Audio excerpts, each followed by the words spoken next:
Mackenzie House is actually a very interesting part of Toronto's history. It's where William Lyon Mackenzie used to live. Mackenzie was the first mayor of Toronto. He was well known during his time in around the 1830s. That's when he was elected the first mayor of Toronto. He then staged a very well-known rebellion in 1837.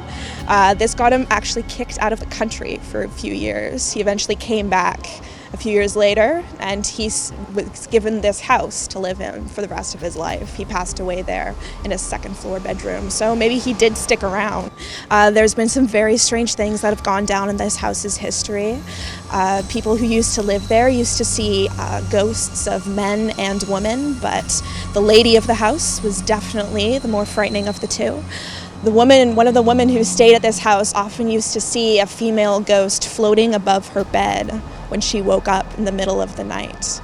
One time, this ghost actually slapped this woman across the face, and the next morning when she woke up, she had a purple bruise around her eye. Oh my god. Yeah, so there's definitely been some really weird things happening there, and they keep on happening. People who work at the house today, it's operated as a museum, but people who work there often see a man in an old-fashioned coat standing on the third floor, and we actually believe that this is William Lyon Mackenzie himself. One of the people who lived there actually performed an exorcism within the building, and then it eventually went to the City of Toronto. When the City of Toronto got the building, they received an inventory of all the things that could be found inside, and one of the items on the inventory said one ghost exorcised. Wow. Yeah, so a lot of people who've stayed at this house really believed that it was haunted. 多伦多影展期间，立喆几乎天天跑 Elgin Theatre， 却完全不知道它也是知名的灵异建筑之一。直到鬼屋行脚的导游带我们到埃尔金戏院，讲了这知名的 Lavender Lady 薰衣草女士的故事给我们听。导游说，这里最出名的幽魂就是薰衣草女士。如果你在戏院里面突然闻到一阵浓浓的薰衣草香味，这不是空气芳香剂哦，而是薰衣草女士出现了。这也是她的名号由来。薰衣草女士通常会出现在戏院的中间，然后看起来一脸忧愁，因为据说她当年是在5楼厕所遇到歹徒持刀攻击，临死前曾经想要按电梯求救，因为这些古老的电梯都有专门的 operator， 也就是电梯操作员来手动操作上下楼。薰衣草女士想要向操作员求救，无奈电梯在上楼之后，操作员发现她的时候已经断气了。从此以后，戏院里就开始出现灵异传闻，时而会有人看到薰衣草女士的身影，或者是闻到浓浓的薰衣草香水味，还会有人在5楼按电梯，但是上楼打开之后却完全没有人。很多电梯员到现在都还会遇到这样的情况哦。而立喆这么巧的就拍到了。当时我原本只是觉得这个电梯好复古、好美哦。那电梯操作员告诉我，这是真的古董电梯哦。虽然机械零件是有更新，但整座包厢都是架杠的100年古董，所以我忍不住想要拍影片跟粉丝分享，给大家看看这电梯是如何操作的。没想到电梯一开动，操作员也没有按楼层哦，就直接上了5楼，但打开时却空无一人。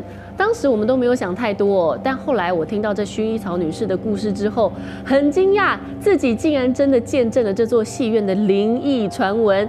赶快来看看这段我自拍的影片。我们现在在一个非常特别的地方哦，这就是立喆刚刚介绍的这个埃尔金剧院的电梯。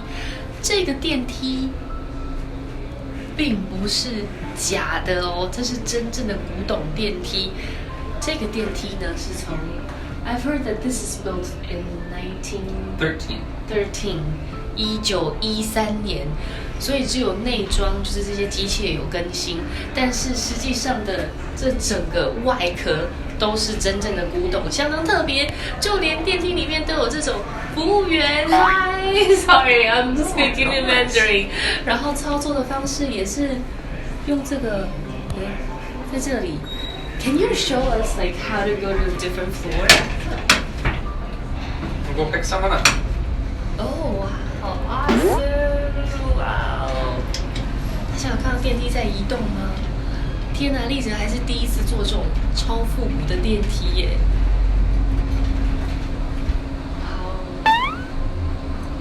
不知道打开是什么呢？哇！哇！这个开电梯的方式太特别了。Apparently no one's here. It's a ghost. So someone just called the elevator and no show? 咦，好诡异哦！他说刚刚有人按电梯哦，但是到这层楼上面是空的。不过这种百年老剧院一定会有很多特别的故事。So any particular story here? Not that I know. This is only my third day actually. So Oh, I don't know that congratulations! I love this. I mean, this is a beautiful theater. my favorite theater in the city. I feel very lucky to be here. Yeah, it is. And I feel lucky too.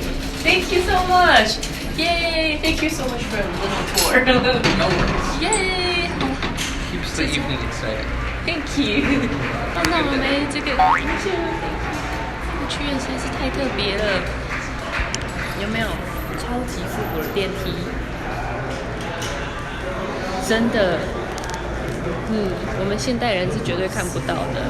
好啦，小小的一个探险之旅，就在上厕所的擦枪走火之间发现。